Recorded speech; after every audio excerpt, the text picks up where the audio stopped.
Hey, okay, great. Yes, we are recording now, just, but I did want to open it up so I can move people over. Great.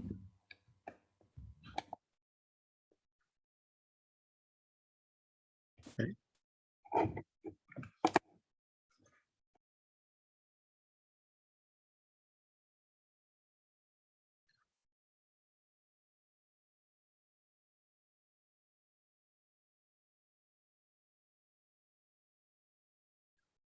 Hey.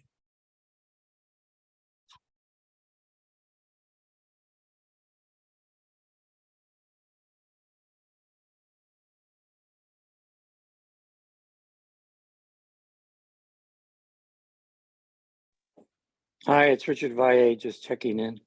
Great, thank you. Thank you for joining us. I'm happy to see.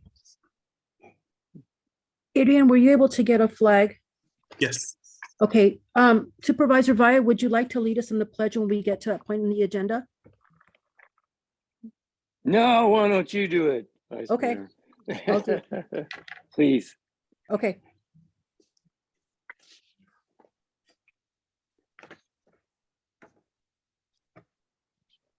Hmm.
So to say we are recording now.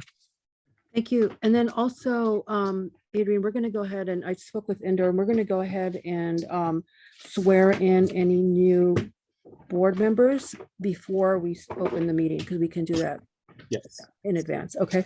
And so which ones do we have here this evening? Do you know? I have Barrientos, Bouders, Bartlett, and Jorgens.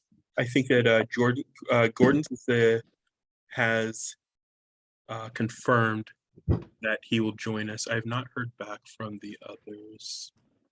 Let me just check my email.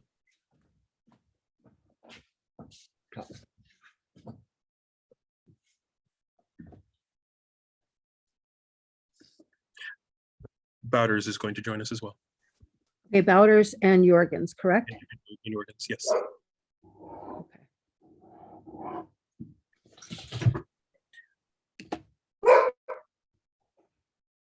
So as soon as they're on, we'll go ahead and swear them in so we can get started on time. Yes.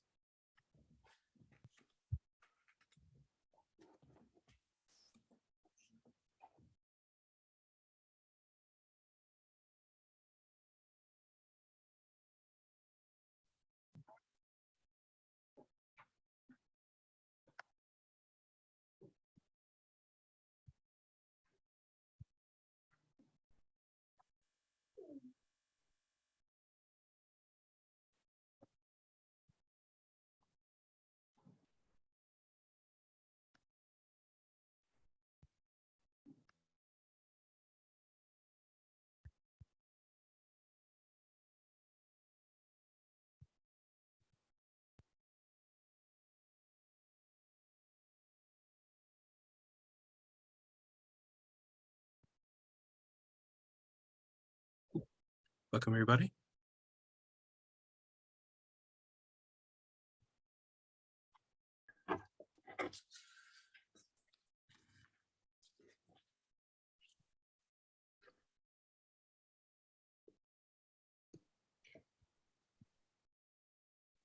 Hello, Matthew.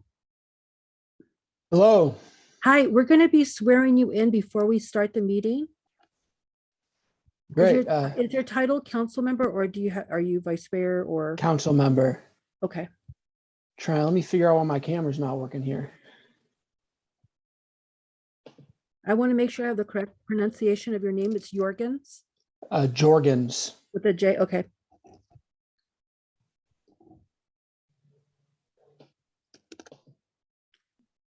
Hi, John. How are you? We're Hi, gonna be Karina. Hi, we're going to be swearing you in before we start the meeting. Yep. And then we'll have you, and then so you could be part of a roll call and make sure we have our quorum for this evening. Great. John, your title currently is? Mayor, Okay. it's Bowders. Thank you. Okay.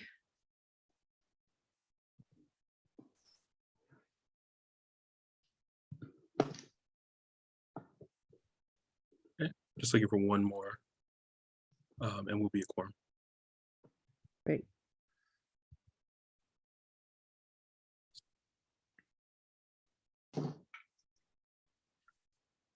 And I just want to quickly check for any of the other members. Does any of the other members have to leave early tonight? Karina, depending on the closed session, how long is a closed session going to be? Hopefully it's quick. I'm going to try to run a quick meeting because I know we have yet another one on Friday. So Okay. And hopefully if it's not too long closed session, I'll stick in. okay, thank you, Supervisor. Because I'm only because I'm worried about a quorum call. If we can get enough people this evening, then we should be okay. We just need to get about 2 or 3 more. I know it's a difficult time of year to meet, and lots of transitions too. So, well, since we have both Mayor Bowders and Councilmember Jorgens, we will go ahead and swear the both of you in. So clerk, go ahead, and you've got the recording going. We don't have a quorum yet, but once we swear them in, we'll be closer to that. Thank you. Yes. So, okay. So when I say your name, just, say your name, and otherwise repeat after me.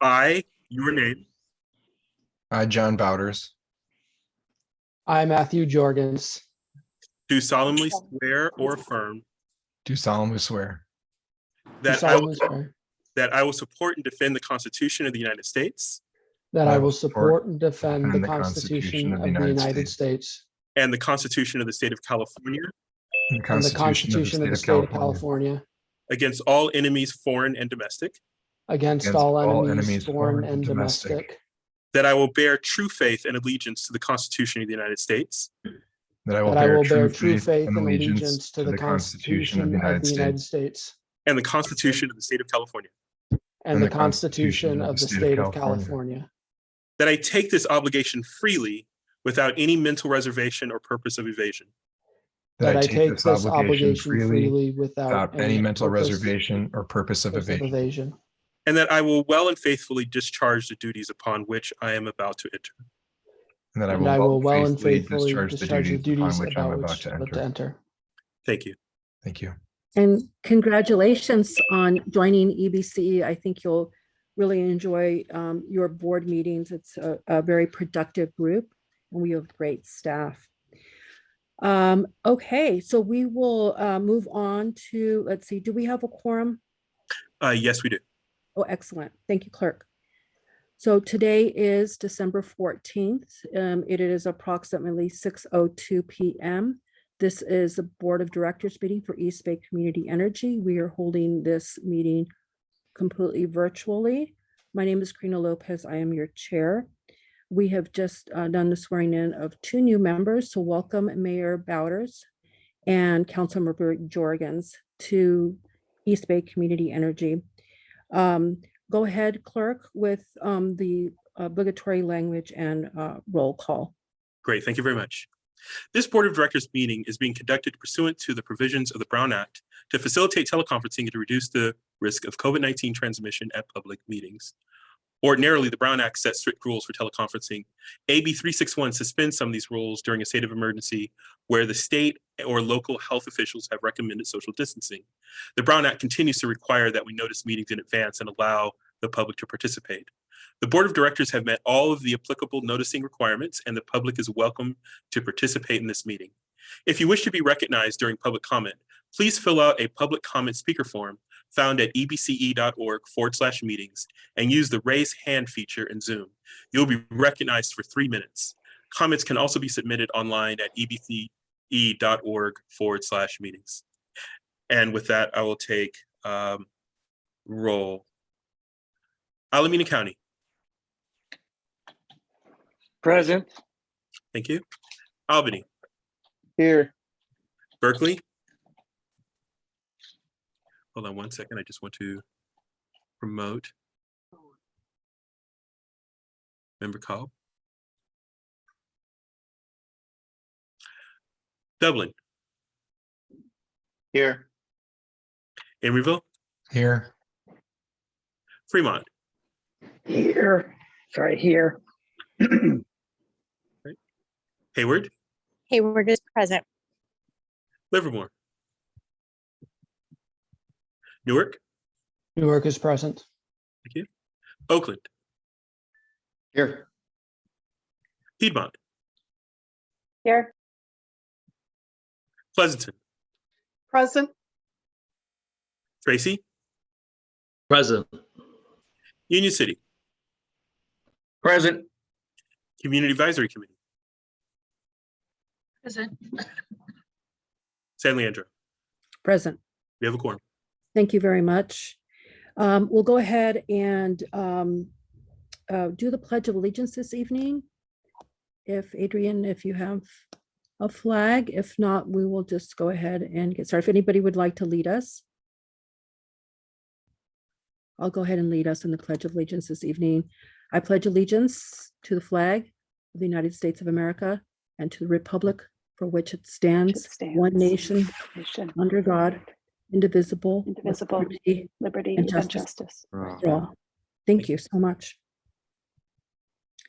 All right. So we're on item 3 for the evening, and this is public comment. This public comment will be on all non-agendized items. So we do have a number of items tonight, including a consent calendar and a regular agenda and a number of informational action items. But prior to that, I'd like to have comment on anything that's not on tonight's agenda. And in advance of that, even, I would like to have our council make a few comments. Thank you. Good evening, Chair Lopez and members of the EBCE Board of Directors. I'm Indra Khalsa. I'm your general counsel. Our chair asked that I make a brief comment. We received a letter that alleged that the staff and the board had violated the Brown Act, and I just wanted to sort of put out there our point of view, which is that staff does have the right and the ability to reach out to board members. All of the communications between staff and board members that aren't subject to attorney-client privilege are of course public record. And so the EBCE has turned over a number of communications between the CEO or staff members and the board, but the Brown Act specifically allows staff to reach out to the board and provide information. As long as we're not facilitating an illegal meeting of the board, I think it's really important that the board receive information from staff and that the board hears staff points of view, as well as, of course, the point of view of members of the public, stakeholders, and advocates in our community. So I just wanted to maybe dispel any confusion out there about whether or not it's okay for staff to communicate directly with the entire board of directors. That's totally fine. It's routine. I'm sure most of you board members have received communications frequently from your staff and your city managers or county staff in your other capacities as electeds. So I just wanted to put that statement out there to hopefully clarify the rules that are associated with this type of communication, and maybe that will be helpful to the public and to some members of the community. Thank you. Thank you so much for your legal advice. Okay, so we will go forward with public comment. I do see 3 hands raised. Clerk, if you can unmute Blair Beekman, please. And we will be giving 3 minutes per speaker. Hi, Blair Beekman here. I haven't attended a meeting in a while. I don't think since October. So hello to everyone. I listened to the CAC meeting of a couple nights ago. Thank you that you are placing it on YouTube like the next day after meetings. Adrian has started a really good practice in doing that. Thank you for that. I hope that's good public accessibility ideas. I hope that can be continued because I'm caught up on what really was going on at that CAC meeting. That boy, it was just a lot. And thank you that I think we're going to try to address it as a whole board, as a whole community process. And it was pretty strong accusations. And it really goes into the work that I try to talk about often about the future of accountability in our practices. And just the responsibility that EBCE has to the future of it's not just building, community energy so government could be running it and we take orders as everyday community. I mean, there is a progression here that we really have to learn that we're slowly moving into a world of democracy and that it is a whole community process. And the staff for all the important work they're doing to get EBC off the ground here, they got to learn that what facilitating means, and that means neutrality, and that means listening to community and learning to facilitate how community can control the future of their energy programs. And that's what we're moving towards. That's our goal in 10 to 20 years. It's not you dominating the EBC board situation. It is a community process. And Jessica Tovar is offering incredibly good examples of what can be that future we could be headed towards. She's doing it in totally safe, totally decent terms. And I really hope you guys work this out together. I mean, I really trust what Jessica is saying and what she's working towards. And I think we all do. And it's a bit of a power situation going on, a real good luck just to negotiate that power. I think you have been with the San Francisco UCSF issues. It's a compromise process that all sides have been working on, and it's painful, but I just hope compromise can work out here, and that openness and accountability and an effort to really make it a community energy program in the future. Those are the goals. It isn't to be dominated by a certain few government staff. Good luck in our efforts to do this and how we can talk about this issue better in the future. And good luck to accountability and openness. Thanks. Thank you, Speaker. Our next speaker will be Naya. Naya, you have 3 minutes.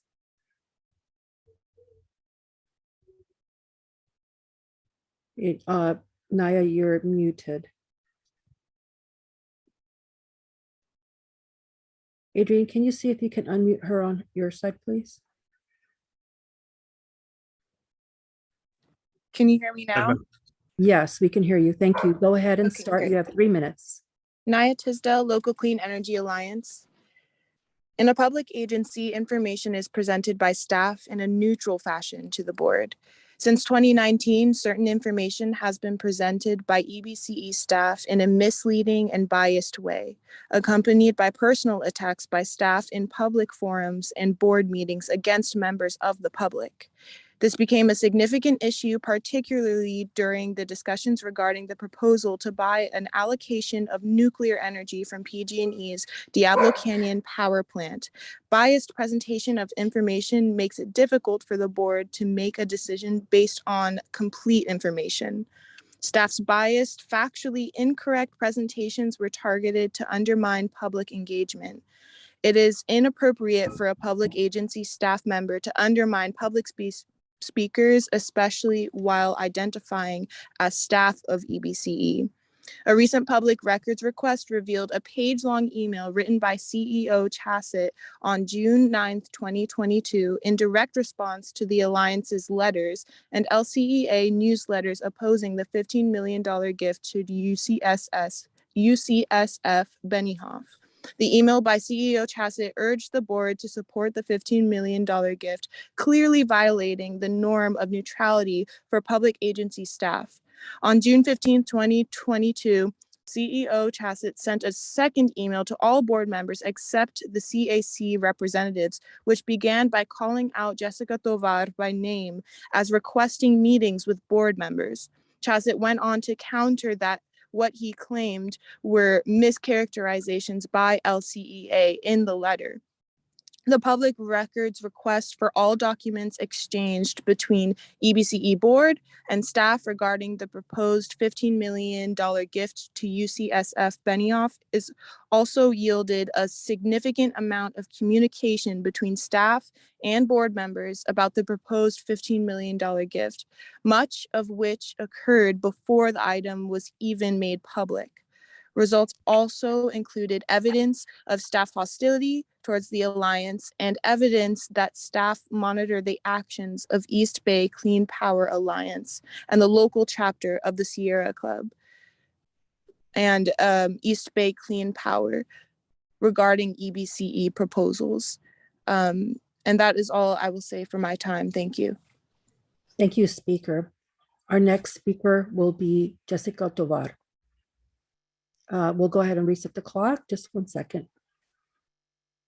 Thank you very much. Jessica Tovar, coordinator of the East Bay Clean Power Alliance. I will continue making these points.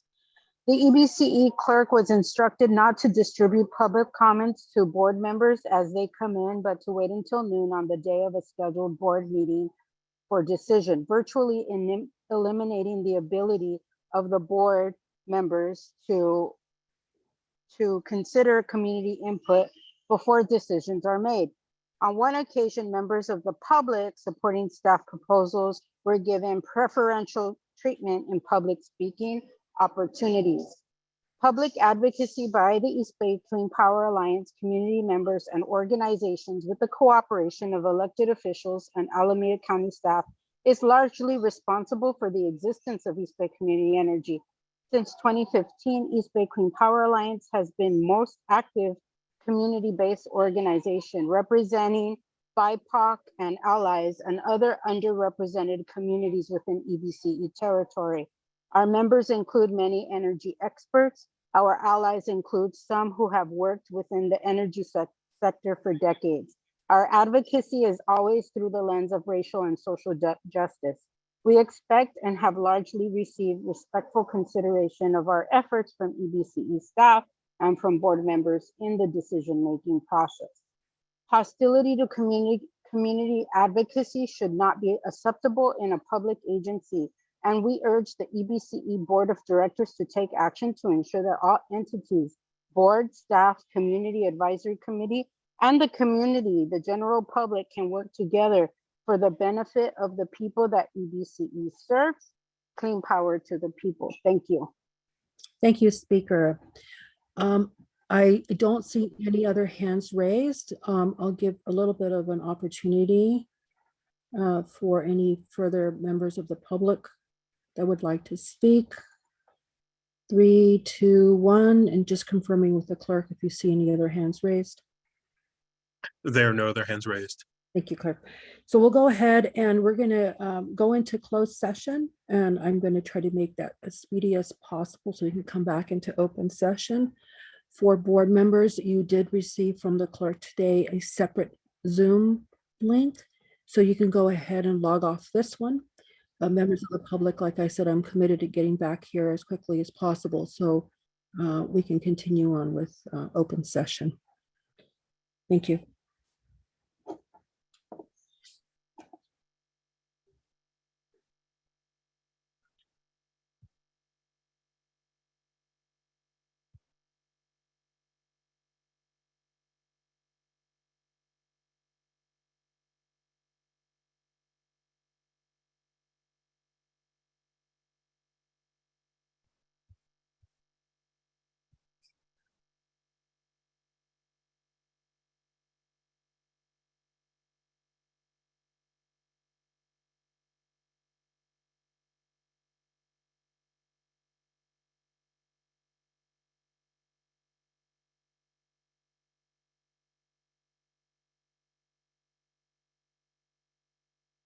Member Call and Member Cox, please let me know if you'd like me to send you the invite to the closed session.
And we are back here in open session.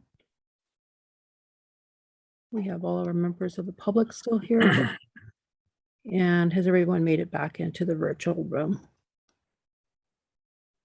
Looks like we all are there. So we're on, we currently have nothing to report out of closed session, but we will be reconvening to a time certain, or we will be adjourning to a time certain on noon to an open session on the item that was just discussed.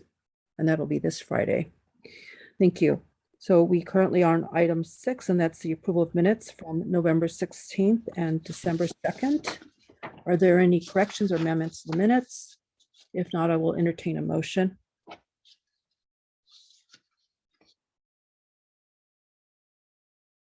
Would someone like to move the minutes? So moved. Thank you. Seconded. Thank you. The motion was made by member Kalb and was seconded by whom? Councilmember Ariola. Thank you. Just a point of clarification, are we approving the minutes or the consent calendar as? Oh, okay. Yeah. Do you want to do the whole consent calendar? Yeah, you're right. Thank you. All right. Does anybody want to do the motion for the entire consent calendar? Can I take that from you, member Kalb? Happy to move the consent calendar. Thank you. Member Ariola? Seconded. Thank you. Thank you, clerk. Great. Correction. Okay, go ahead and take a roll call vote. Alameda County, Aye. Albany, Yes. Berkeley, Dublin, Yes. Emeryville, Aye. Fremont. Fremont,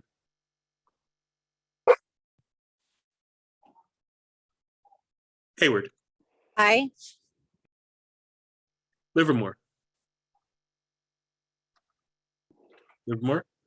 Newark, Aye. Oakland, Aye. Piedmont, Aye. Pleasanton, Aye. Tracy, Aye. Union City, Aye. San Leandro. Aye. Motion is approved. Thank you very much. We move right along to our regular agenda. Item 10, the CEO report. Thank you, Nick.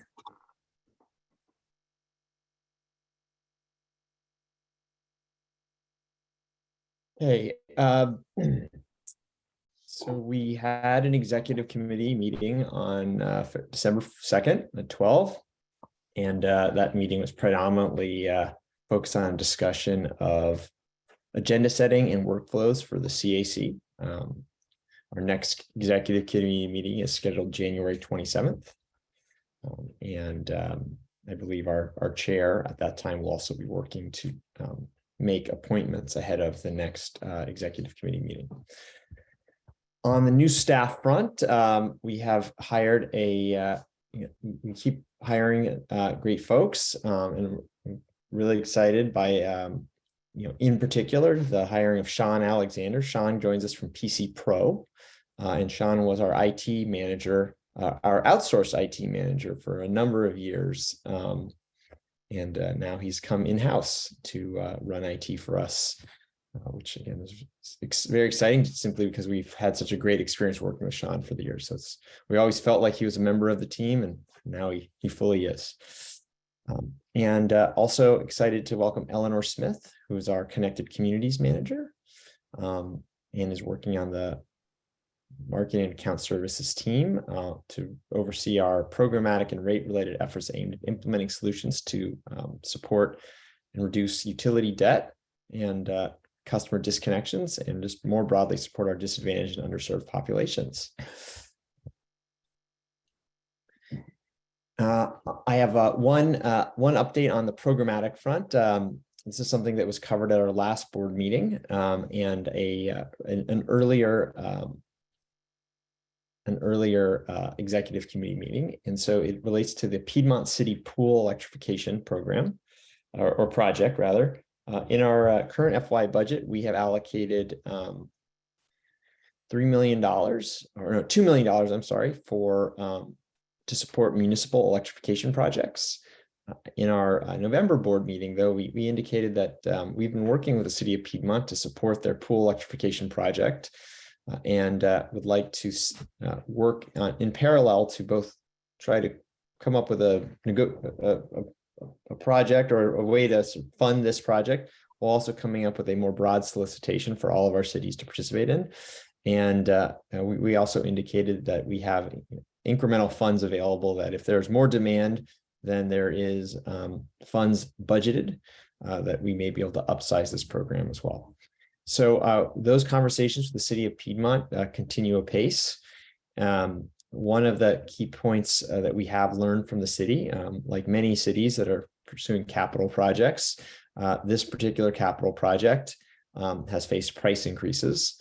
And due to those price increases for everything related to this pool project, including all the components to electrify the pool, they now believe they need $750,000, not $500,000 of incremental funds to effectuate this pool project. So we will continue to work with them around this loan agreement and be bringing back an informational item and an action item later in 2023, but did just want to share that information with the board.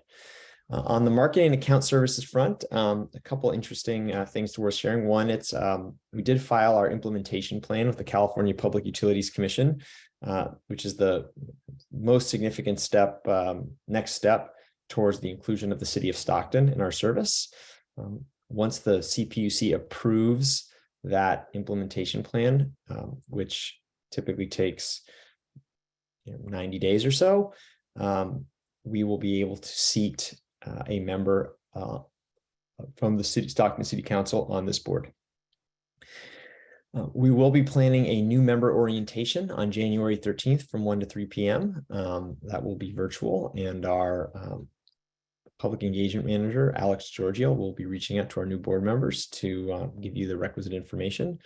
Though if that date does not work, we can work with your schedule to make sure that you get all the information you need and have the opportunity to participate at a later date. And then finally, did want to share what we're calling our brand strategy update. EBC has been operating for just about 4 years now, a little less than 4 years, I guess. 19, 20, yeah, 4 years of serving customers. Through that period, we have made some changes to our rate offerings from 3 products down to 2 products. We've expanded to new communities and into a new county, and we're further expanding into that new county. We have also really leaned into expanding our service offerings through our customer programs, whether it's our solar and storage program, Resilient Home, or it's our induction cooktop lending program, or it's our efforts to build electric vehicle charging. So we are just doing a lot more, and we're serving a lot more communities today than we did when we first launched. And so we felt that it made sense for us to start exploring and evolving the way we present ourselves to our customers, to clearly articulate what we bring to the table, not just electricity, but clean energy programs and products, but also the communities that we serve, particularly as we move into San Joaquin County. And so we are going to continue to sort of pursue this exploration. In its most immediate term, we're going to be retaining a consultant to help us with this exploration. I believe actually on the consent agenda, you may have approved, we may have reported on a contract for some market research that we're doing in the city of Stockton to better understand their view of East Bay, their knowledge of East Bay and electricity service, among other things. We will then be bringing some of these findings back to this board for feedback, probably initially our marketing, regulatory, and legislative committee. Starting to share some of the things that we're learning as we work with some external experts and do more market research to better kind of understand how our current customers and our prospective customers interact with our current brand presentation and the products and services that we are offering and that we hope to offer in the future. Thank you very much. Clerk, I believe Member Cox is waiting to be let back in. She was having some technical difficulties.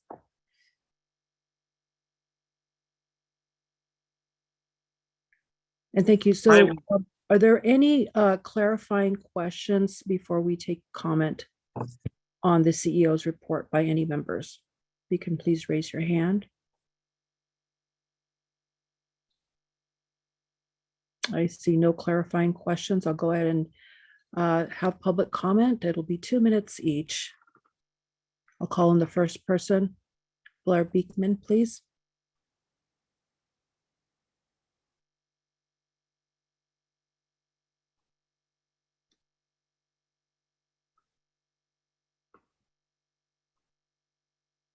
All right, thank you. Took a little while for the unmute button to show.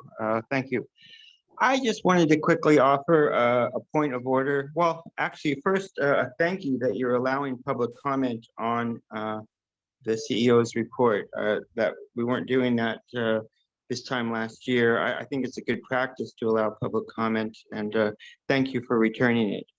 I just wanted to quickly offer a point of order that on the consent calendar items, I had my hand raised to speak on the Google Cloud issue on consent calendar to be approved, and no one noticed my hand. But to also note, I only had public comment up to number 5 that I submitted, and Adrian may not have seen that. I'm sorry, but just so you guys can note, you should offer a public comment for consent calendar in the future. Thanks a lot. Thank you. Before going forward, if you can just stop the clock for council, what would you like to do to cure that?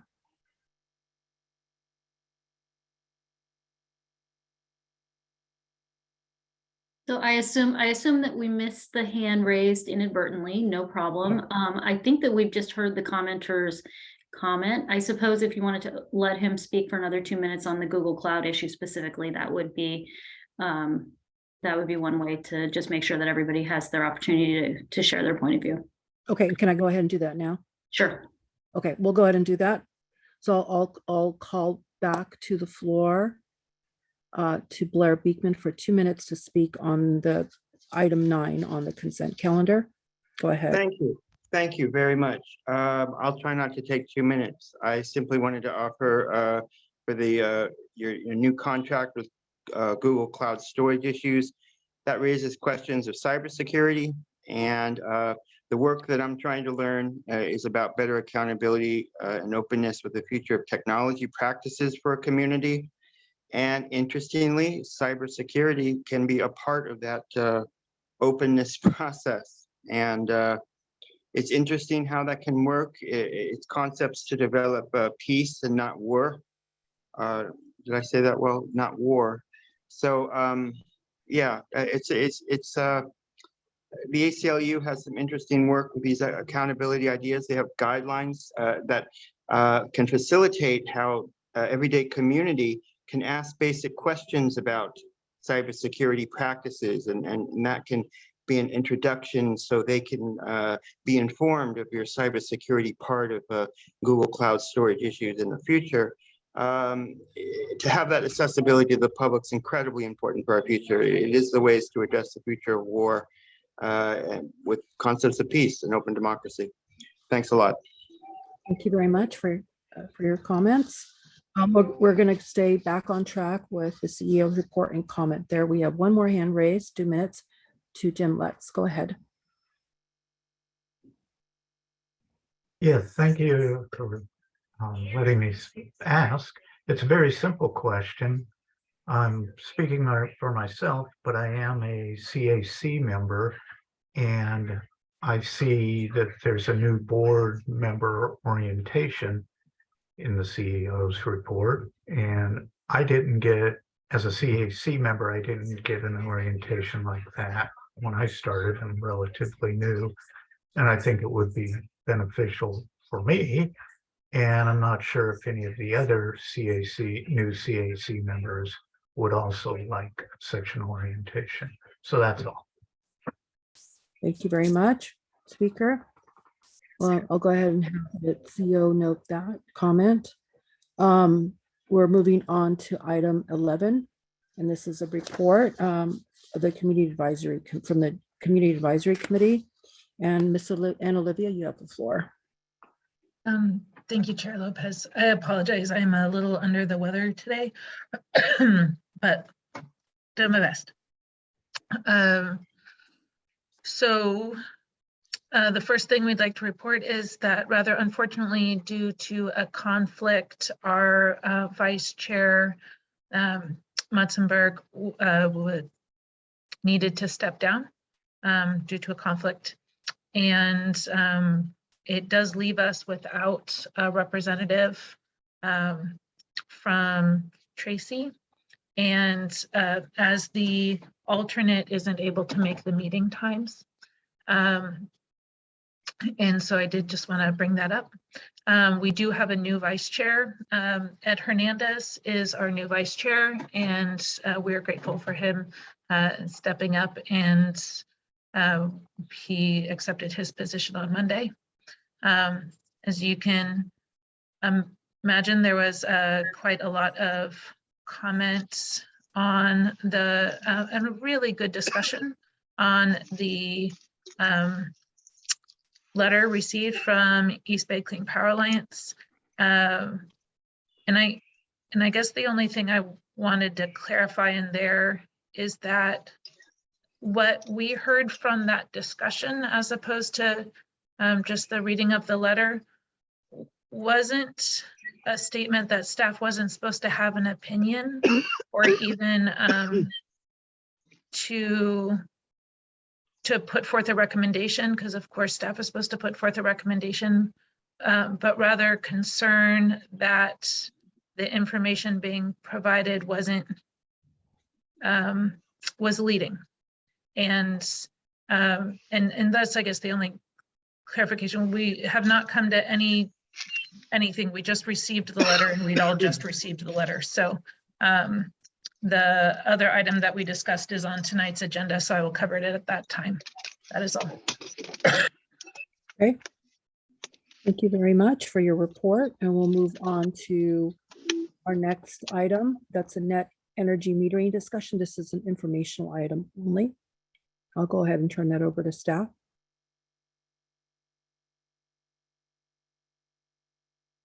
Hello, everybody. I don't think I have had an opportunity to meet everybody here. My name is Michael Quiros. I am a relatively new member of EBCE's public policy team. I cover our regulatory affairs as they pertain to distributed energy resources. Hence, I've been covering them pretty closely. And we wanted to organize a sort of informational presentation to discuss some of the CPUC's new decisions. If you could go to the next slide, please. So we wanted to give, or I wanted to give a brief overview of the history of net energy metering in California. So it was originally established in 1995, mostly for small solar customers. And between 1995 and 2016, there were several incremental policy changes. In 2016, there were several significant changes that came in the form of NEM 2.0. This sort of enacted a lot of the characteristics that California ratepayers might find recognizable in NEM today. In 2021, the CPUC released a proposal for NEM 3.0. It did not come to a vote, and it was met with some backlash from advocates in the solar community. And then in 2022, an alternative proposal was released, and that one could be adopted in December 15th if sort of the voting of the CPUC goes in that direction. And if approved, it will be implemented within a year. I'd like to clarify. So the initial, I believe this is a bit before my time, but EBCE staff advised the board on the original 2021 decision, and we've been operating based on sort of the guidance under that decision moving forwards. This presentation in and of itself is not meant to advise the board. It's sort of an update on where we are, given that a lot of things are, a lot of the same issues are still at hand. If you go to the next slide, please. So there's a lot of key issues that the CPUC needs to consider when it comes to a successor tariff. Things like how much should customers be paid for the excess electricity they send back to the grid? How should the CPUC promote the sustainable growth of solar? what type of rate should NEM customers be enrolled in, how should costs associated with distribution and grid maintenance be recovered, so on and so forth. The bottom line here is that there's a lot of different design aspects and often competing priorities that must be considered when drafting a successor to this tariff, and that has been a tall order for the CPUC. Next slide, please. So here are some of the sort of issue by issue breakdowns between the previous 2021 decision and the 2022 decision. When it comes to export compensation, which is one of the most sort of well talked about topics, that's how much should customers be paid for excess electricity they send back to the grid. For both in the 2021 proposed decision and the 2022 proposed decision, those export rates are based on avoided costs, and they're going to be lower than in NEM 2.0. The difference here is that in the 2021 proposed decision, those rates are locked in for the first 5 years, and in 2022, those rates are locked in for the first 9 years. So the intent there of the CPUC was to sort of give a little bit more stability when it comes to financing these systems. Next, the glide path approach. So that's sort of jargon to describe how the bridge between the higher incentives in NEM 2.0 might sort of be smoothly transitioned to with the lower incentives in NEM, sort of NEM 3.0. And to that transitions credit, in 2021, customers were set to receive a monthly bill credit in that decision that would be available for the first 4 years, stepping down by 25% each year. That was adjusted in the 2022 proposed decision. Those customers now receive an additional dollar amount for each unit of energy kilowatt hour they sell back to the grid. And that is available for the first 5 years, stepping down by 20% each year. When it comes to rate structure or what types of rates NEM customers should be enrolled in, customers in the 2021 proposed decision would have been enrolled in time of use rates. And in the 2022 proposed decision, they would be enrolled in electrification rates. In neither decision were there suggested changes to billing or interconnection fees. Next slide, please. Fixed charges. So fixed charges are often discussed within the context of how to recover costs associated with the distribution and grid maintenance. In the 2021 proposed decision, NEM customers were set to pay a monthly fixed charge for 10 years. Now that was levied strictly against NEM customers. The 2022 proposed decision, does not levy a fixed charge specific to NEM customers. Some nuance that's worth going into here, in the electrification rate, there is a $15 fixed cost each month compared to the $50 fixed charge that was present in the 2021 proposed decision. The key distinction here is that all customers enrolled in the electrification rate offered by PG&E pay that fixed cost. It's not sort of geared specifically towards NEM users. When it comes to equity, ensuring that low-income customers have access to distributed generation and storage, in the 2021 proposed decision, low-income customers were exempt from that monthly fixed charge of $50 per month, and they were allowed to enroll in any rate, not just time of use. In the 2022 proposed decision, low-income customers receive even more money for each unit of energy they sell back to the grid. Finally, there was a lingering question of other charges in both proposed decisions, sort of trying to figure out how to balance the costs and benefits associated with the distributed solar. And at 2021 proposed decision, NEM customers were exempt from many statewide charges, often called non-bypassable charges for things like wildfire prevention, resiliency, et cetera. And in the 2022 proposed decision, NEM customers were no longer exempt from those statewide charges. Before we move on to EBCE's positions, I do think it's worth clarifying that the CPUC has sort of had a very consistent language in the new decision of, they're highlighting that these changes will not apply to NEM 1.0 or 2.0 customers, although NEM 1.0 customers, most of them have transitioned to NEM 2.0. They very much want to leave those alone and honor the commitments that have been made to those customers. NEM 3.0 will apply to customers who enroll in net energy metering after sort of the sunsetting date of net energy metering 2.0. So it'll be a bit more of a gradual transition that it might seem here. And it's not really meant to retroactively apply to the entirety of net energy metering customers. Next slide, please.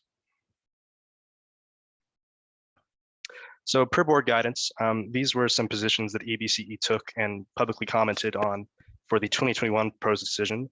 This was in coordination with some other CCAs under the joint CCA sort of name. First of all, the joint CCAs argued that the monthly fixed charge for NEM customers was discriminatory. Instead, the CPUC should address cost recovery issues by moving those NEM customers to electrification rates. Secondly, the joint CCAs argued that NEM customers should be subject to the same suite of statewide charges as other ratepayers. Those are the non-bypassable, like reliability, wildfire charges that we were discussing earlier. And finally, the joint CCAs argued that a glide path to export rates based on avoided costs should be established to stabilize the transition. And the CPUC adopted all three of these recommendations in the 2022 proposal. Next slide, please. So the 2022 proposal, I do think it's worth noting that it was a not insignificant tilt towards what solar advocates were arguing for in the comments of the 2021 proposed decision. That being said, ABCE filed comments with other CCAs arguing that in many ways it did not go far enough.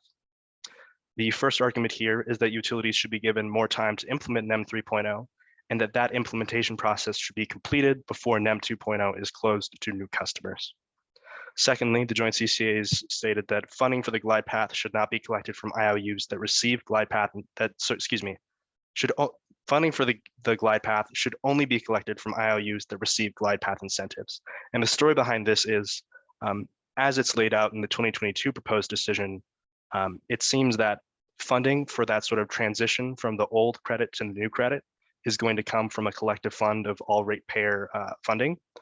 However, those incentives are not eligible for all different IOU customers, specifically SDG&E customers. So the joint CCA's argument was, if SDG&E customers are not eligible for these incentives, then they should not be required to pay into that pool of money. Third, the joint CCAs argued that glide path step downs, so this is that 25% decrease in incentives per year until we get to the new export rate, those should be based on installed capacity rather than just 25% every year. The thinking behind this was that's going to allow the rate to step down in more according to market conditions rather than sort of a year, depending, a lot of solar might not be installed from year to year, and that's really what we'd like to track. Four, the joint CCAs argue that the CPUC should consider additional incentives for low-income customers. And finally, that non-residential customers should receive the additional glide path incentives that are currently limited to residential.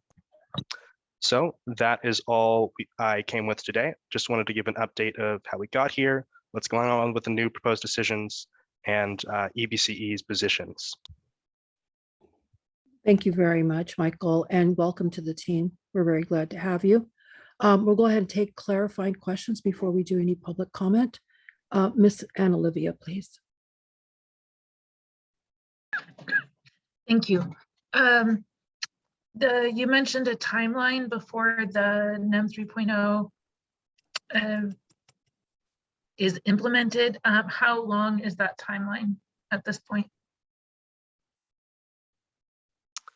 So that's a very good question. I believe it is about 12 months that the IOUs are given to implement NEM 3.0. The joint CCAs argue that this is not quite long enough, and that was one of our sort of positions in that comment.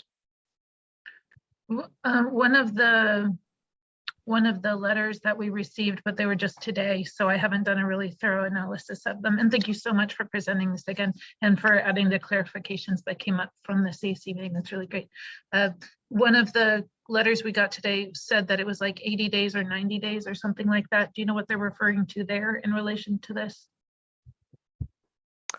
I can't say I do. I do explicitly remember that for the full implementation of NEM 3.0, it was 12 months. That may have been referring to some nuance with the sunsetting of NEM 2.0, but I apologize, I can't answer that off the top of my head. It's okay, I'll look up what they're saying better. Thank you. Thank you very much. Are there any further clarifying questions from any members? I see no hands raised. You confirm it. Oh, Member Kalb, go ahead. Thank you, Madam Chair. Thank you for the presentation. Have we had any, has EBCE had any conversations with commissioners or commissioner staff to get any kind of sense as to where they're landing? You know, they've been getting a lot of, as you know, a lot of comments and information the past few weeks, and I'm wondering if we have any sense as to where they're going to land this week if they make a decision. Yeah, the vote is tomorrow, and so they are in their quiet period now. So, well, we did not have any ex parte communication with the commissioners. We submitted comments, so can't tell you. Okay. Any other? We think do we think they will make a decision tomorrow? Actually, I would expect. You know, they did issue revisions, I believe, today or yesterday, and typically when they issue revisions, and there's no alternate, there was no alternate issued. So I would be very surprised if they don't vote on it tomorrow. Okay, thank you. Thank you. Are there any further questions or comments? I see no further hands raised. Many of the members here, I do have one member of the public that would like to speak on this. You have 2 minutes. Blair Beekman, thank you.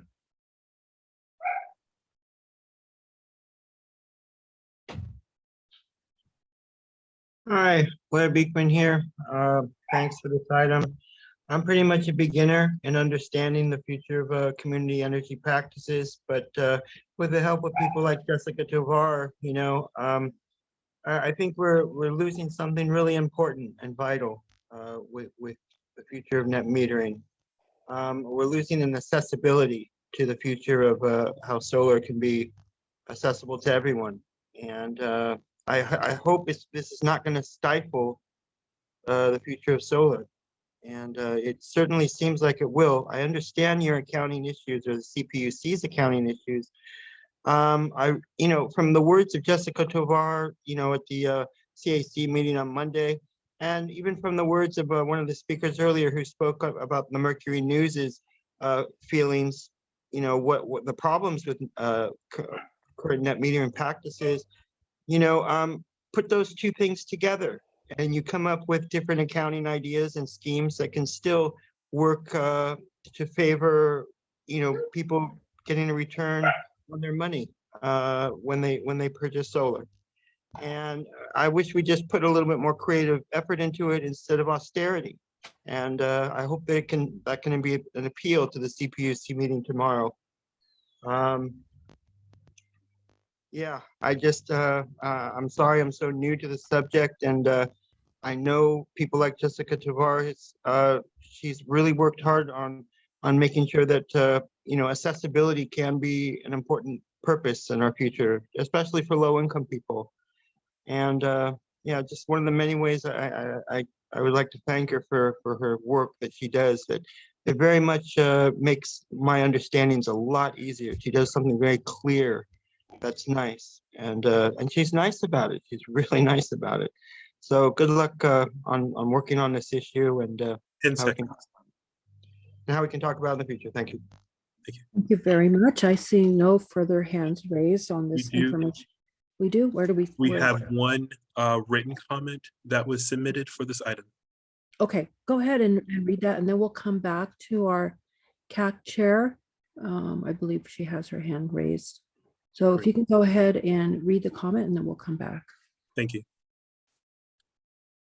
This comment is from Barbara Stebbins. Local Clean Energy Alliance is disappointed that item 12 does not call for a board vote to oppose the CPUC's proposed NEM 3.0 decision due to be voted on tomorrow.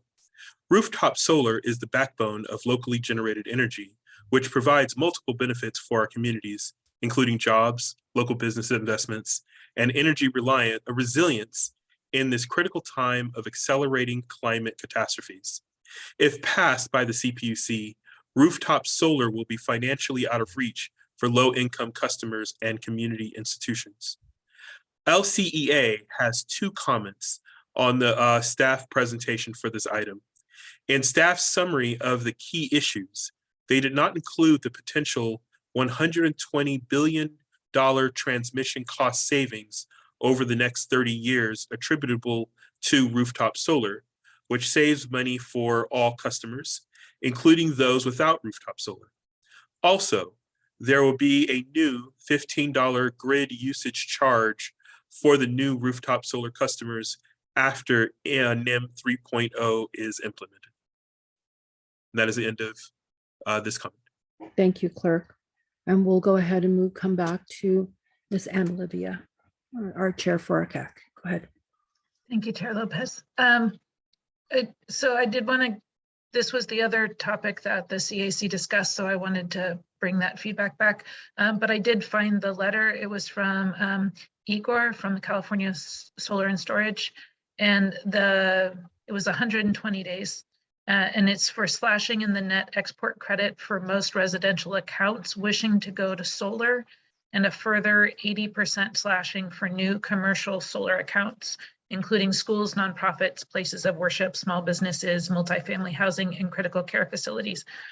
And I know that we have a building requirement in Alameda County that new housing has solar on it. Like, we've got this requirement that we put out, like a building code. And I'm just wondering how this is going to impact those projects, if staff knows that, if this goes through tomorrow. And then I'll give the short feedback from the CAC. Staff has not completed an analysis looking at the effect on the building code. Through it. All right, that makes sense. And I did see that came out. I saw it this afternoon, but I haven't had a chance to read it yet either. So a lot of the discussion focused around concern regarding the non-bypassable charges, and staff did identify that they didn't advocate against those charges because it was not part of the direction that was given to them by the board. I'm not sure that was part of it at the time, so that makes sense. It would be great in future decisions if we could make sure to take a look at those fees, or if some of those things have changed in between decisions. And then they did say that like our ability to like mitigate this in any way for our customers is actually pretty minimal, because we don't have control over non-bypassable transmission or distribution charges. We only have control over the generation portion. And so we do have some control about how this would affect our customers, but that a lot of our customers are not aware of the benefits that our NEM policy provides. And so based off of what was in the chair's report, or the CEO's report today, maybe looking at ways to incorporate like the benefits of our NEM policy and the benefits of being a solar customer in our service territory could be an important thing to look at, including in our new marketing materials. And I'll make you not have to listen to me anymore. Thanks. Thank you very much for your insights and comments. We're going to go ahead and move on to the next agenda item. And we are on item 13. That's the amendment to loan agreement with Block Power. Now, this is an action item, so we'll be taking a vote tonight. We'll go ahead and turn that over to staff. Thank you. Good evening. This is Becky Menton. I'm Program Manager for Building Electrification and Energy Efficiency here at EBCE. Quickly, before we advance to the next slide, we're going to keep this pretty sweet and brief, but I plan to do an overview of the action requested this evening, a little bit of background about what the program is all about, and then a brief program update for folks who are interested. So thank you very much, and we can move on. So this evening, the action that we are requesting is to authorize the CEO of East Bay Community Energy to negotiate and execute amendments to both the loan agreement and the incentive agreement that we currently hold with Block Power. The purpose of these amendments, in brief, falls into three categories. For one, due to a slow start to the program, which we will address in a later slide, we do have a need to revise our updated repayment schedule. And we also would like to establish a process to make amendments to this repayment schedule outside of a formal amendment process. Additionally, we would like the opportunity to expand the eligibility of this program beyond the constrained LMI community and to a broader market rate as well as multifamily customer segment. I also want to note that we have taken action in these amendments to ensure that the original commitment made to the LMI communities is still retained, meaning that incentive dollars and subsidized financing that were originally targeted for those LMI in this sense means low to moderate income customers. So we've taken action to make sure that with the expansion of this program, we're still reserving the funds necessary to ensure that those original targets will be upheld. The final intent behind this program expansion is that Block Power, who's our partner on this program, actually does serve market rate customers, and it will really facilitate broader marketing attempts on both of our parts in order to make sure that all of EBCE's residential customers can potentially take advantage of this program. We can move to the next slide. So for a brief reminder, the Healthy Home Program, which is the formal program name for our partnership with Block Power, is really focused on providing building electrification, excuse me, for frontline communities in EBCE's service area. There are many reasons why frontline communities in particular should be prioritized in focusing on building electrification improvements. For one, due to the fact that many of these communities, due to historic policies, are based in areas that have high air pollution issues. The improvement of their indoor air quality provides significant benefits relative to customers who may not be co-located close to point source air polluters. Secondly, in spite of the fact that many of these customers stand to benefit the most from these improvements, there are significant barriers that face those customers in terms of accessing many of these programs. So for these reasons, EBCE really focused our efforts and investment on this LMI community. The Healthy Home Program provides financing through the form of an energy services agreement. It functions similar to a solar power purchasing agreement, where it allows the customer to repay the improvements over the life of the measures. These longer terms help to keep monthly payments lower, and it removes the upfront cost barrier or the need to have significant capital in order to do these improvements on the project. Because it is a leasing arrangement instead of a traditional financing arrangement, instead of like a consumer loan, that also allows Block Power slightly more flexibility in the underwriting criteria, helping to increase access to the program to customers who may not otherwise have access to the program. EBCE has overall invested $1.4 million in this program. The bulk of that is through investment into the financing instrument that Block Power provides. EBCE, as a reminder, has taken a junior capital position, meaning after any losses that are absorbed by Block Power on the performance of the portfolio of financing, we are in that second loss position. So that helps to protect private market investors from what they may perceive as a risky investment.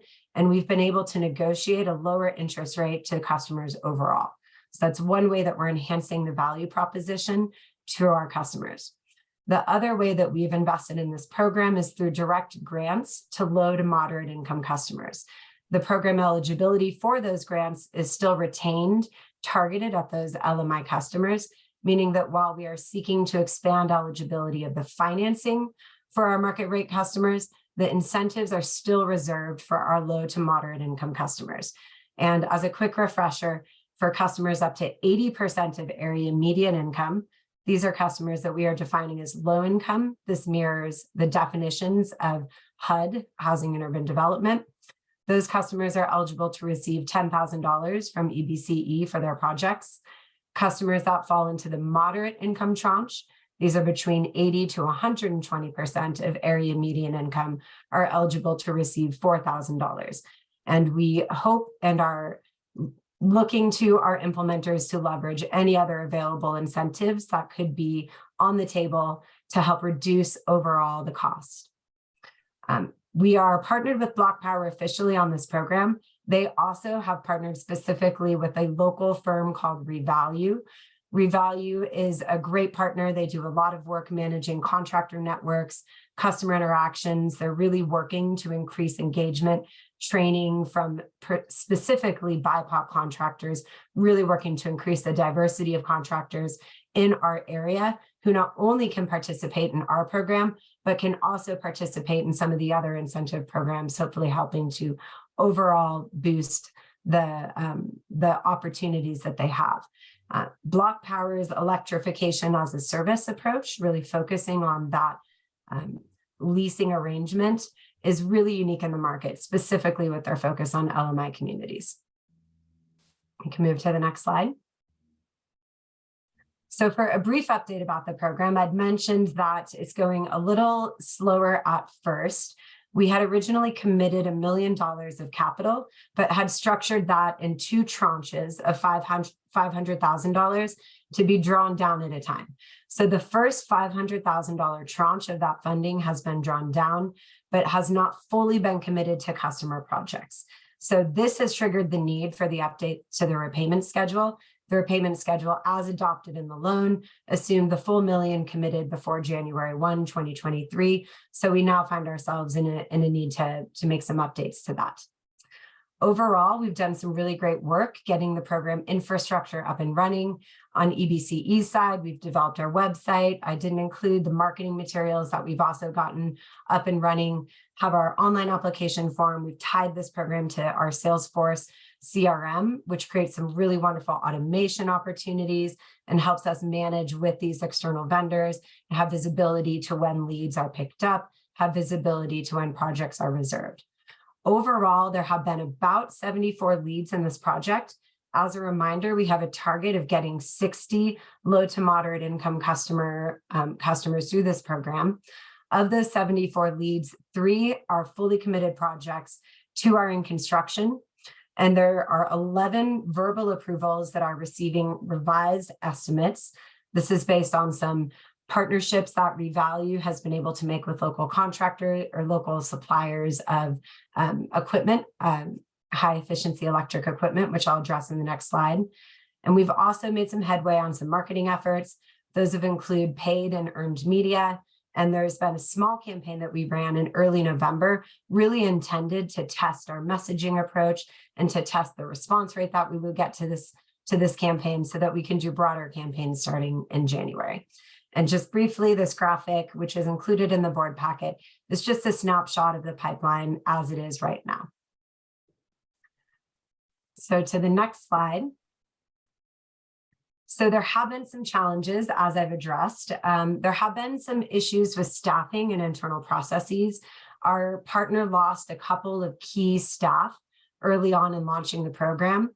The good side of this is that they've worked really closely with Revalue to bring Revalue to the front and center and to have a stronger role in engaging with those customers and managing that intake process and really helping to be that face of the program. However, it did take a little longer for the 2 partners to figure out how they were going to work together, carve it all out, et cetera. But we do believe that that is behind us and they're in a really good place to start to receive a broader set of leads that we can help them generate. Workforce has been a challenge across the board in building electrification programs. These are relatively new technologies to California. Those of you who have traveled in Europe or Japan may have seen that many of these technologies exist throughout the world, but they've been slower to adopt in America. And that means that there are less contractors who are available who really know how to install these. Revalue has been doing some great work here. They've been funded outside of EBCE through the tech program to focus on workforce development. They've partnered with Cypress Mandela, and they've held trainings really focused on increasing BIPOC contractor participation, trained more than 30, and I believe that they've gotten at least 12 contractors from these trainings enrolled in the other rebate programs available in our region, which is just good news across the board for everyone. Another big issue that we face that is not unique to this program, but is specific to building electrification is supply chain issues. Supply chain issues have plagued many consumer products throughout the pandemic timeframe. In the case of electrification technologies for buildings, this is a new enough manufacturing industry in America that they fell to the bottom of the chain. This has resulted in some pretty significant delays and very high increased costs in some of the products that are available on the market. As I'd mentioned or alluded to in the last slide, Block Power and Revalue in particular have really been doing some great job engaging with manufacturers directly to develop partnerships and negotiate to be able to secure supply and to reduce costs as well. That has resulted in a need to go back and re-estimate the costs associated with some of the projects that had come through before that partnership was developed. But overall, I believe that this is good news for the program. Another issue is that the Inflation Reduction Act, excuse me, I shouldn't even put acronyms in my own presentation because clearly I'm not that great at them, has had a bit of a chilling effect in terms of customer adoption of these programs. Many customers have seen the news about the new incentives and opportunities that will be coming through the IRA. And as a result of that, that has caused many customers to pause on following through or committing to a project because they want to wait to see if they can get a better deal down the road, which completely makes sense. So our partner Block Power is working on developing some internal messaging about how they can manage this with customers, how they can communicate with customers about what their opportunities are and how they can potentially help to take advantage potentially early of some of those. We're waiting on final follow-up from them on that. Another thing that they're exploring is the possibility of doing electrification pathways, where they help a customer get started on a project. Again, this program does not just address electrification of buildings, but also takes care of health and safety improvements, deals with efficiency improvements, which are really critical to overall affordability for the building occupants. So the theory is that they can help customers get started on that pathway. And then when the IRA comes, they will be better set up to take advantage of those and to be able to install those electrification technologies. So all of these are currently in process. So I believe that is the last slide of prepared content. One thing I do want to note just procedurally is that sadly, I will actually be departing EBCE to go work on building decarbonization policy issues. So I've also included JP Ross as a contact on here. He would be a great person to follow up with if you have questions about how the program is progressing or if you're interested in hearing more. But with that, we're happy to address any questions that the board or members of the public have. Thank you so much, Becky, and so sad to see you leave, but I wish you the very best in your new endeavor. We'll go ahead and we're going to go ahead and take clarifying questions. We'll do public comment and then we'll come back to discussion and then I'll entertain a motion then. Are there any clarifying questions? I don't see any hands raised. Is that correct, clerk? Do you see any hands? We'll move on to public comment. Take a look. We do have one hand raised, and that's Jim Lutz. Jim, you have 2 minutes.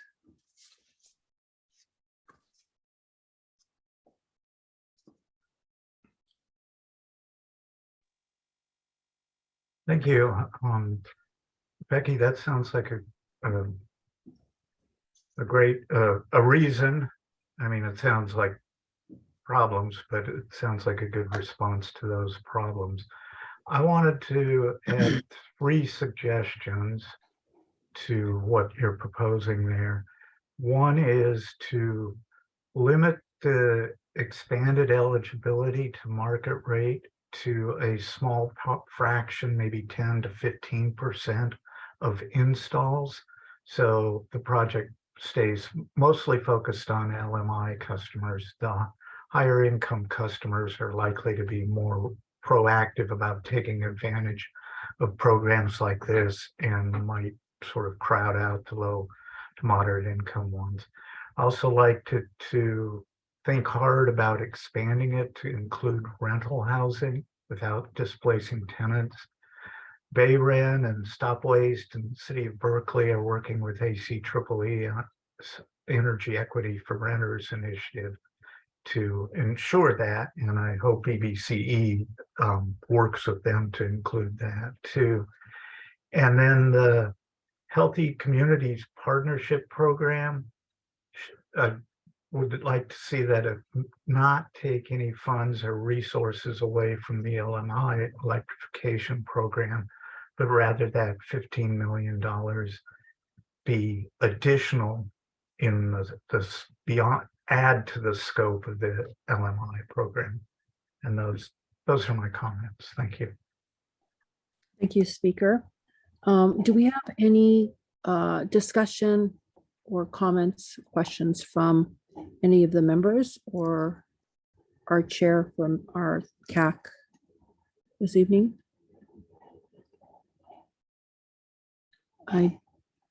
Let's see if I see any raised hands. I don't see any raised hands. Adrian, do you see any raised hands? I do not see any Okay. hands raised for this item. Thank you very much. I'll go ahead and entertain a motion for this item. It is an action item.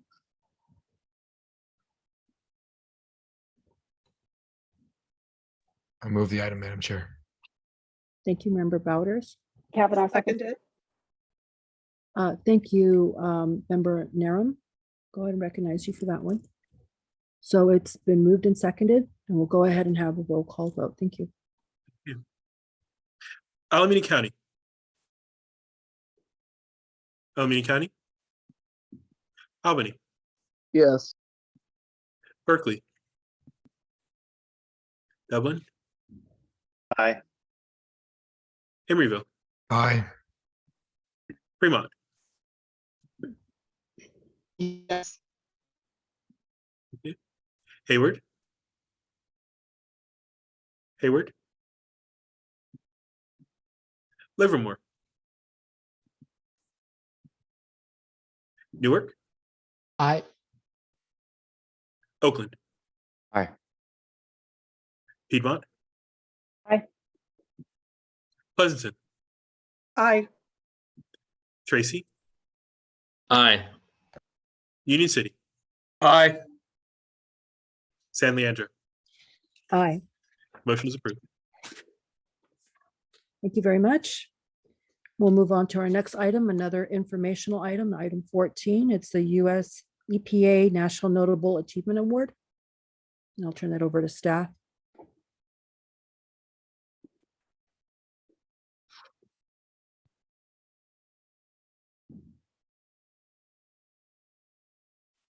Oh, I don't, my name's Eric Bias. I'm with EPA's Brownfields program, but should I just jump in and Yes, thank you, present Eric. now? Okay. So yeah, my name's Eric Bias, like I said, and I'm in EPA's Brownfields program for the Pacific Southwest region. I really appreciate the opportunity to highlight and recognize some of the EBCE transportation electrification team's amazing work that really showcases how EPA is looking at opportunities to support the energy transition in new, sustainable, equitable, and cost-effective ways. First and foremost, I really want to congratulate Jesse Denver and Zach Thompson, Director and Senior Associate, respectively, of EBCE's Transportation Electrification Team for their National Notable Achievement Award. And it's from EPA's Land Revitalization Program for their critical participation on the Brownfields to Charge Fields pilot project team. For some background, I met Jessie a few years ago at a conference after a great presentation she gave, and we talked over a novel idea of placing DC fast charging hubs on brownfields in communities that were disproportionately impacted by air emissions from goods movement and passenger vehicles. By the way, I want to quickly define what a brownfields is, because I've thrown it around a few times in case there's some of you out there that don't know what it is. By EPA's definition, it's simply a site that's underdeveloped due to existing or perceived contamination, and just about every community in America has one. It made sense for us to find a way to move that idea forward because it was an equitable growth opportunity for EBCE that would expand EV charging access for customers in disproportionately impacted communities, but also it aligned with EPA's national priorities to mitigate greenhouse gas emissions and improve environmental conditions for those overburdened communities. So the major obstacle with this idea, though, before investment and any effort could be made by EBC, was that there are a lot of questions that needed to be answered to determine how it could possibly be an on-the-ground reality. And EBA's Brownfields program could help because we provide pretty extensive grant funding and contractor assistance for reuse planning, which includes cost benefit analyses and technical analyses, engineering analyses, but also environmental assessment of sites and cleanup of these underutilized sites or brownfields. Through Jesse and Zach, EBCE applied for funding from a very competitive national EPA program. There was only a few selected across the country actually that year to carry out a pilot project to determine whether it was technically and economically feasible to revitalize the brownfields into that previous idea of DC fast charging hubs for zero emission vehicles. As you can tell from the award that I'm talking about tonight, they did receive the award, but that's really where the hard work started for them and us as the project team. Jesse and Zach, they were amazing though with the data and the ideas that they provided to the project team, and what resulted was quite phenomenal. And there's details of it that are going to be handed out in a press release tomorrow, as I understand, and the actual report is on EBCE's website. But it was a first of its kind project in the US to evaluate brownfield reuse as EV charging infrastructure. And it was successful. It did show that it was economically feasible to move brownfields into DC fast charging stations, even without the subsidy of grant programs that I'll talk about in a moment. The approach also was extremely comprehensive because EBCE's transportation electrification team, they found a way to untangle a complicated ecosystem and develop a methodology to identify and efficiently assess thousands of brownfield sites just in your service area. As we all know, a lot of studies stop at the, hey, that's a great idea, but what do I do about it? And it ends up sitting on a shelf. But the transportation electrification team, they strive to push this project full circle. And they successfully applied for another highly competitive EPA brownfields assessment grant that provided an additional $300,000 for implementation of the idea. Because the evaluation process was developed through the pilot project, it was really replicable and could be compartmentalized and taken to different areas and different projects. EBCE was able to carry it out right now through their assessment grant project. And also EBCE's transportation electrification team's work has blazed the trail for other projects around the country. And now our Brownfields program is pushing this brownfield to charge field concept to other communities that are interested in doing this idea and leveraging brownfield resources to do so. And case in point, next month on January 24th, at 11 a.m. EBCE, Vanessa Garber is going to be the speaker with me and other co-hosts. So EBCE, EPA are co-hosts, and also the Center for Creative Land Recycling and the contractors that worked on the pilot project as part of the team. We're all going to be putting on a free webinar that focuses on brownfield, the charge fields, and how it's done, and what's the success, what are the issues, and how was EBCE so successful in moving this idea forward. It's important to point out, though, that the pilot and grant projects that I've just discussed, it's just a start, and there's really good potential that they can help unlock new and substantial EPA funding opportunities in the future over the next few years for EBCE, but also all of the cities and counties in EBCE's service area. Just noting that with the Biden administration's bipartisan infrastructure law, there was an extra $1.5 billion put into our program, and that was an additional to the regular program funding that we had. So I'm really hoping there's a lot of applications that come in the near future for additional assessment and cleanup grants to redevelop brownfields into zero emission vehicle charging infrastructure that could be placed in historically underserved communities. I wanted most importantly, I want to say again, congratulations again to Jesse and Zach for all their hard work and their well-deserved award. And I really look forward to continuing this work with you. So. Well, thank you very much, Eric, for joining us, and welcome to our meeting. Oh, thank you. We would love to have that 1.5 billion come to us if you wouldn't mind. You can't get it all, but a part of it. I thought I'd try. I'm really excited for this, and I'm sure the members of this board are as well. I'd love to be able to give the floor over to Jesse and Zach if you have a few words or like to share any thoughts about this milestone. Oh, thank you very much. I'd just like to extend our appreciation to Eric for the opportunity to work with EPA over the last couple years, and realizing the opportunity through these grants, and look forward to ongoing collaborative opportunities with EPA as we look at those additional funds to actually make some of these feasibility projects potentially real. Thank you, Eric. Oh, thank you. Thank you, No, it's- Jesse. Yeah, absolutely. Zach? Thank you, Eric. It's been a pleasure. Been a pleasure working with Eric, and then just want to give credit to Jessie. This was her brainchild, so super proud of where this has gone, and then give some props to Vanessa as well, who's now taking the reins on this for us. So kudos all the way around. Absolutely. Yeah, and I'll repeat that we're really excited to continue this work, and there are other projects that are starting around the country. I think they're over the next few years, especially with all of the funding outside of brownfields, with as you all are well aware of the EV funding associated with Bill and IRA coming up. Billions, many more billions than we have in our program to help build out the infrastructure once the sites are set up and cleared for EV charging. So it's an exciting time for sure.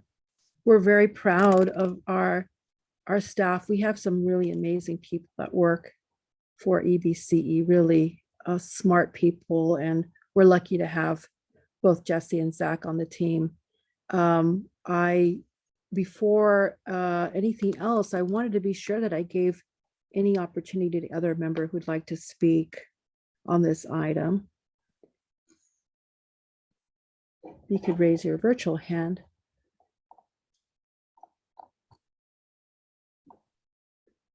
I see no other member. Nick, would you like to say anything?